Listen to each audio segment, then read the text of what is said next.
प्रिय विद्यार्थियों, मैं हूं doctor Ved Prakash Yadav, associate professor, government arts college Alwar.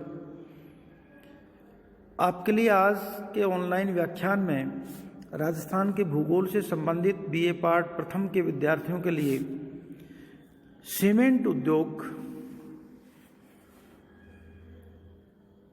का विषय लेकर के आए हैं। सीमेंट उद्योग राजस्थान में कहाँ कहाँ स्थापित है, सीमेंट उद्योग की क्या समस्याएं हैं, सीमेंट की क्या उपयोगिता है, इन तमाम बातों को लेकर के इस व्याख्यान के माध्यम से, इस वक्तव्य के माध्यम से हम आपसे चर्चा कर रहे हैं। तो आइए जानें राजस्थान में सीमेंट उद्योग की स्थिति।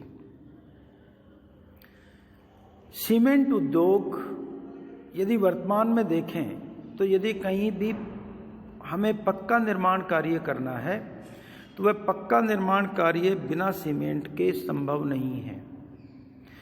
आज राजस्थान के किसी भी इलाके में जाकर कर आप देखेंगे तो वहाँ निर्माण कार्य में सीमेंट का उपयोग, अगर पक्का निर्माण कार्य है तो आवश्यक रूप से होता हुआ आप देखेंगे। इससे पहले निर्माण कार्य में चूना और कली का प्रयोग होता था, लेकिन अब चूना कली का प्रयोग लगभग समाप्त हो चुका है। अपवाद के तौर पर ही कहीं मिलेगा।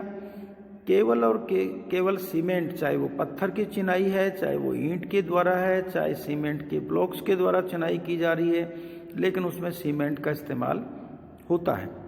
तो हम समझ सकते हैं कि निर्माण उद्योग के लिए सीमेंट कितना आवश्यक है। इसके अलावा सीमेंट से पाइप बनाए जाते हैं। कुओं का निर्माण भी करें तो सीमेंट की आवश्यकता होती है। जल भरने के लिए टंकियां, गमले, जालियां, अन्य बहुत सारे सामान सीमेंट के द्वारा निर्मित किए जाते हैं। तो सीमेंट उद्योग का हमारे राजस्थान के लिए ही नहीं बल्कि संपूर्ण भारत के लिए और कहें कि संपूर्ण सभ्य मानव समाज के लिए एक आवश्यकता है। अब हम बात करेंगे कि सीमेंट उद्योग के स्थानीयकरण के कौन कौन से कारक हैं। पहला कारक के तौर पर हम लेते हैं कच्चे माल की आपूर्ति। सीमेंट को बनाने के लिए प्रचुर मात्रा में खड़िया और चूने का पत्थर उपलब्ध होना चाहिए।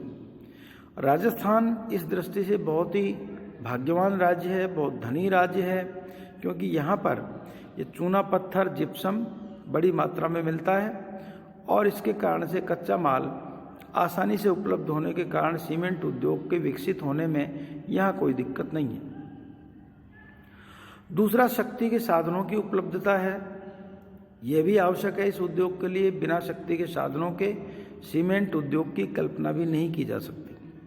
सीमेंट निर्माण में ज़्यादातर कोयले का प्रयोग करते हैं शक्ति के साधन के रूप में, और जो कोयला यहाँ आता है वो बिहार की खानों से आता है।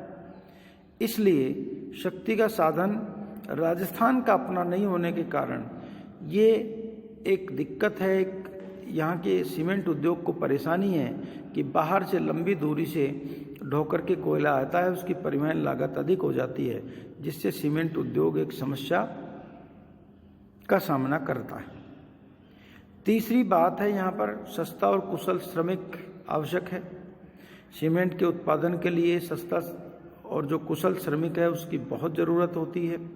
राजस्थान की जनसंख्या तेज़ी से बढ़ रही है, श्रम यहाँ पर उपलब्ध है, लेकिन इसके अलावा भी यहाँ पर बाहर से भी, उत्तर प्रदेश और बिहार से भी सस्ते श्रमिक उपलब्ध हो जाते हैं। इसलिए श्रमिकों की दृष्टि से यहाँ पर कोई समस्या नहीं है। पूंजी की यदि हम बात करें, अगला फैक्टर पूंजी है, तो सीमेंट उद्योग के लिए ही नहीं बल्कि सभी उद्योगों के लिए पूंजी की ज़रूरत होती है।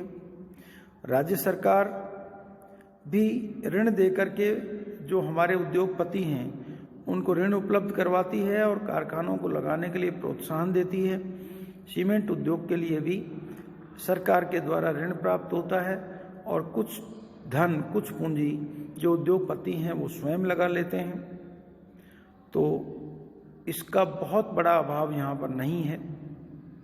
परिवहन की सुविधा की बात करें तो बाजार तक माल को पहुंचाने के लिए और कच्चे माल को उद्योग तक लाने के लिए परिवहन सुविधाओं की आवश्यकता होती है। राज्य में अब रेल परिवहन में ब्रॉड गेज का विकास अधिकांश क्षेत्र में हो चुका है। कच्चे माल को कारखानों तक पहुंचाने और तैयार माल को बाजार तक पहुंचाने के लिए रेल यहाँ सबसे बड़ा साधन है। रेल के द्वारा ही सीमेंट का एक स्थान से दूसरे स्थान पर सामान्यतः परिवहन होता है और कच्चे माल का परिवहन भी, और कोयला जो शक्ति का साधन है उसका परिवहन भी रेल के द्वारा ही अधिकांश होता है। कुछ स्थानीय स्तर के ऊपर थोड़ी दूरी के लिए ट्रक का इस्तेमाल भी किया जाता है, सड़क परिवहन का इस्तेमाल भी होता है।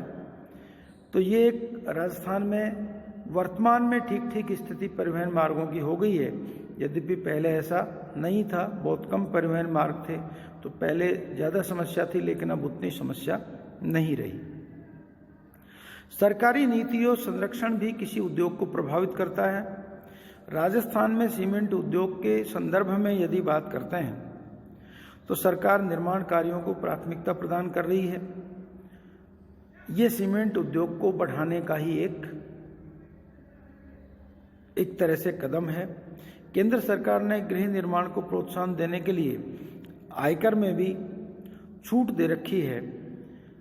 गृह निर्माण के लिए आयकर में ब्याज की छूट दी है, तो ये भी एक सीमेंट उद्योग भी इससे विकसित होता है।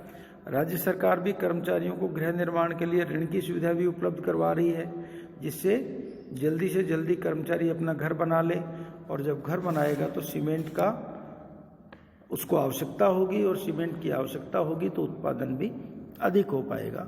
तो इस तरह से सरकारी नीति यहाँ सीमेंट उद्योग के फेवर में दिखाई देती है। इसी तरह से पानी की प्राप्ति है। सीमेंट उद्योग को लगाने के लिए, उसको चलाने के लिए, श्रमिकों के लिए जल की आवश्यकता होती है। उसकी पूर्ति भी राजस्थान में भूमिगत जल स्रोतों और सतही जल स्रोतों से की जा रही है, लेकिन लगातार राजस्थान में भूमिगत जल स्रोतों से प्राप्त जल और जो हमारे सतही जल स्रोत हैं उनसे प्राप्त जल में निरंतर कमी आ रही है, क्योंकि एक तरफ तो वर्षा का अभाव है, वर्षा बहुत कम होती है, और साथ में जो जल का संरक्षण है वो हम पर्याप्त तरीके से नहीं कर पाते हैं। जल संरक्षण की तरफ हमारे उतने उपाय हम नहीं कर पाए हैं जितने होने चाहिए। इस कारण से जल का अभाव इस उद्योग के लिए एक समस्या उत्पन्न करने वाला है और आने वाले समय में और अधिक समस्या उत्पन्न कर सकता है। अब हम बात करते हैं कि राजस्थान में सीमेंट उद्योग की स्थापना कहाँ कहाँ हुई, उसके उत्पादन की क्या स्थिति है। राजस्थान में जो पहला सीमेंट का कारखाना लगा वो लाखेरी बूंदी में लगा। 1912-13 में लगाया गया कारखाना। क्लीक निक्सन कंपनी ने इस कारखाने को लगाया था। राजस्थान में चूना पत्थर, जिप्सम आदि के बड़े भंडार हैं, इसलिए सीमेंट उद्योग विकसित हो पाया यहाँ पर। सन 1953 ईस्वी में सवाई माधोपुर में एसीसी ग्रुप ने जयपुर उद्योग लिमिटेड ने दूसरा कारखाना यहाँ पर स्थापित किया, जो अभी बंद है। योजना कालों में भी अलग अलग काल में अलग अलग सीमेंट उद्योगों की स्थापना हुई। वर्तमान में चित्तौड़गढ़, निम्बाहेड़ा, उदयपुर, बांसवाड़ा, मोडक, ब्यावर, करवा, सारावास, बनास, गोठन, जोधपुर, नीमका थाना, कोटपुतली आदि अनेक ऐसे केंद्र हैं जहां पर सीमेंट का उत्पादन हो रहा है। कई मिनी सीमेंट प्लांट भी राजस्थान में स्थापित किए गए हैं। इनकी संख्या सैकड़ों में है। इनकी उत्पादन क्षमता 62 लाख टन के आसपास है। अब यदि हम बात करें राजस्थान में सीमेंट के उत्पादन की, तो सीमेंट का उत्पादन राजस्थान में निरंतर बढ़ ही रहा है, क्योंकि मांग भी निरंतर बढ़ रही है। अगर हम सन 1951 की बात करें तो सन 1951 में मात्र 2.58 लाख टन राजस्थान में सीमेंट का उत्पादन था, लेकिन ये 1913-14 में बढ़कर के 264.45 लाख टन हो गए। तो ये लगातार इसमें वृद्धि हुई है। यदि बीच के वर्षों की बात करें तो 1951 में जहां 2.58 लाख टन उत्पादन था, वही 72 में बढ़ के 16.14 लाख टन हो गया। 82 में 22.65 लाख टन हो गया। 92 में 48.7 लाख टन। 2002 की बात करें तो 81.4 लाख टन और 13-14 में 264.45 लाख टन राजस्थान में सीमेंट का उत्पादन हुआ। तो हम देख रहे हैं कि राजस्थान में निरंतर सीमेंट का उत्पादन बढ़ रहा है और ये जो उत्तरोत्तर वृद्धि है ये राजस्थान के लिए एक अच्छा संकेत है। बड़ी मात्रा में लोगों को रोजगार मिल रहा है और बड़ी मात्रा में यहाँ पर सीमेंट का उत्पादन हो रहा है। मुख्य कारखाने जो हैं वो एसीसी लिमिटेड लाखेरी बूंदी, जयपुर उद्योग सवाई माधोपुर जो बंद हो गया है, Birla cement works Chittorgarh, Chittor cement works limited Chittorgarh, Mangalam cement Modak ये कोटा में है, Shri cement Beawar, JK cement Nimbahera, straw products Banas Sirohi में है, श्रीराम सीमेंट्स श्रीराम नगर कोटा में है, बिरला व्हाइट के नाम से गोटन में एक कारखाना है नागौर मेड़ता रोड के पास, हिंदुस्तान सीमेंट उदयपुर में स्थापित हुआ है और राजश्री सीमेंट खारिया मीरापुर नागौर में स्थापित हुआ है। इस तरह से राजस्थान में अनेक सीमेंट के बड़े कारखाने हैं और फिर इसके साथ साथ मिनी कारखाने बहुत सारे जिलों में बहुत सारे स्थानों के ऊपर स्थापित हुए। राजस्थान में सीमेंट उद्योग की अगर समस्याओं की बात करें तो पूंजी का अभाव एक बड़ी समस्या मानी जाती है। राज्य में स्टील ग्रेड चूना पत्थर का विशाल भंडार जैसलमेर में है, लेकिन उसके बावजूद भी सीमेंट प्लांट वहां पर स्थापित नहीं हो सका। इसके साथ ही जिप्सम के भी भंडार राजस्थान में बड़ी मात्रा में है, लेकिन पूंजी की कमी के कारण सीमेंट उद्योग के बड़े संयंत्र हैं ये यहाँ पर नहीं लग पाए। शक्ति का अभाव दूसरी समस्या है। कोयला बिहार से आता है, बहुत उसके ऊपर धन खर्च होता है, परिवहन लागत बहुत अधिक आती है। इसके अलावा कोयला उड़ीसा पश्चिमी बंगाल से भी कभी कभी मंगाया जाता है, तो ये बहुत अधिक लागत बढ़ जाती है। अगर यहाँ पर सौर ऊर्जा और विद्युत ऊर्जा का उत्पादन, जल विद्युत ऊर्जा का उत्पादन हो जाए तो उससे सीमेंट उद्योग को राहत मिल सकती है, अधिक लाभ मिल सकता है। एक समस्या दोषपूर्ण सरकारी नीति की भी मानी जाती है। सीमेंट के मूल्य और वितरण संबंधी जो नीति है उसको बार बार सरकारें बदल देती हैं। इससे सीमेंट का उत्पादन और वितरण अनिश्चित बना रहता है और इस अनिश्चितता के कारण उसको उचित मूल्य भी नहीं मिल पाता है। तो ये सरकार की एक उचित वितरण नीति होनी चाहिए जिससे सीमेंट उद्योग को प्रोत्साहन मिले। इसी तरह से सीमेंट उद्योग में आपस में कड़ी प्रतिस्पर्धा है। आपस में जो कारखाने हैं उनमें स्पर्धा बहुत है।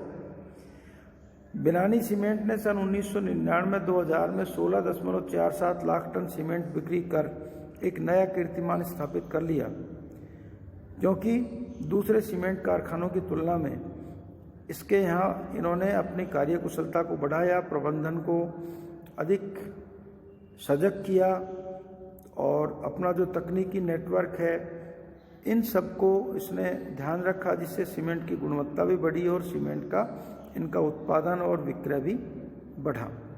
तो आपस में कड़ी प्रतिस्पर्धा भी इस उद्योग में है। तो ये सारी समस्याएं सीमेंट उद्योग के साथ राजस्थान में हैं, लेकिन उसके बावजूद भी राजस्थान में सीमेंट उद्योग का भविष्य उज्ज्वल है, क्योंकि मांग निरंतर बढ़ रही है। यहाँ पर चूना पत्थर है, श्रमिक उपलब्ध है, जिप्सम उपलब्ध है। केवल शक्ति के साधनों की और पूंजी की आवश्यकता है, उसको सरकार चाहे तो प्रोत्साहन दे करके उस समस्या को दूर कर सकती है और इस उद्योग को राजस्थान का एक महत्वपूर्ण उद्योग के रूप में विकसित कर सकती है। न केवल राजस्थान का बल्कि भारत भर में राजस्थान का एक महत्वपूर्ण उद्योग ये स्थापित हो सकता है और आने वाले समय में राजस्थान को इससे बहुत बड़ी रोजगार की समस्या को हल करने में मदद मिल सकती है। साथ ही एक बड़ी धन की पूर्ति, आय की भी इससे हो सकती है। आज के व्याख्यान